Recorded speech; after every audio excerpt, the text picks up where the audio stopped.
Soldering for jewellery. Soldering is the process of joining metal together using an alloy called solder. When heated, the solder flows into the join, adhering to the metal surfaces to create a solid bond. It's used by jewellers to secure components in place and create solid forms such as rings and bangles. How do I know which solder to use? In jewellery making, solder is available in different formats, including sheet, wire, paste and sticks, with differing melting points and in various different alloys, depending on the application. In general, the solder you use corresponds with the metal you're using in your piece, i.e. silver solder for a silver piece, rose gold for a rose gold piece, and so on.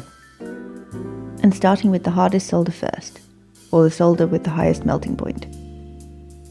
Many jewellery pieces can be created using only hard solder, but when pieces have multiple solder joins, it's advisable to start with the hard solder, followed by a medium solder, to avoid compromising the integrity of your first join, or even worse, melting it all together. How to solder. The soldering process involves using a blowtorch to melt the solder and create a solid join. Flux is painted on and around the join to protect it from oxidization, enabling the solder to run cleanly when it reaches the required temperature. Solder will flow towards the hottest part of the metal elements being heated. So in order to enable the solder to flow into the join, both parts should reach the same temperature simultaneously.